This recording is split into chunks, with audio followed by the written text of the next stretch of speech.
আজ পর্যন্ত কেউ আমাকে খুঁজে পেল না, আপনি পেলেন, কিভাবে পারলেন? Thank you. ঈদুল আজহা উপলক্ষে মুক্তি পাওয়া বিশেষ নাটক ক্ষতিপূরণ জয় করে নিয়েছে দর্শকের হৃদয়। মোহাম্মদ মোস্তফা কামাল রাজ পরিচালিত নাটকটি 10 জুন মুক্তি পায় সিনেমাওয়ালা চ্যানেলে। ইতিমধ্যেই এটি ইউটিউব ট্রেন্ডিং এর 2 নম্বর স্থানে জায়গা করে নিয়েছে।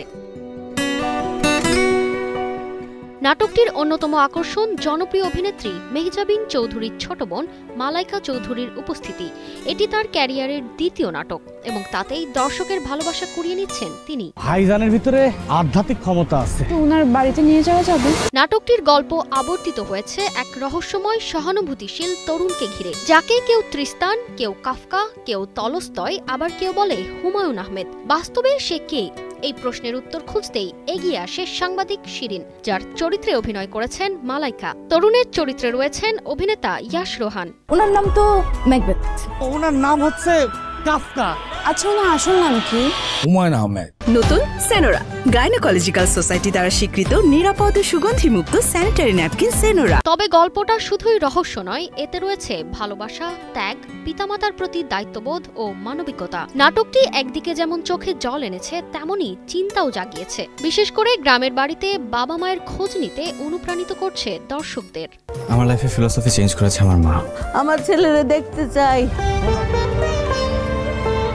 এই নাটকে আরও অভিনয় করেছেন নাদের চৌধুরী, মনিরা মিঠু, রাশেদ মামুন অপু, সুষমা সরকার, বুশরা, আইমন শিমলা, ইকবাল, সমু চৌধুরী সহ আরও অনেকে। আবহ সঙ্গীত ও মূল গানের সুর করেছেন আরফিন রুমি। গানের শিরোনাম লিখেছি তোমার নাম, কণ্ঠ দিয়েছেন স্বর্ণা, গীতিকার রবিউল ইসলাম জীবন।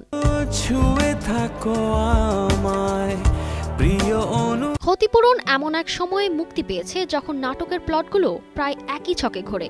এমন আবেগময় ও সমাজ ভাবনামূলক গল্প উপস্থাপন করায় দর্শক প্রশংসায় ভাসাচ্ছেন নির্মাতা ও শিল্পীদের।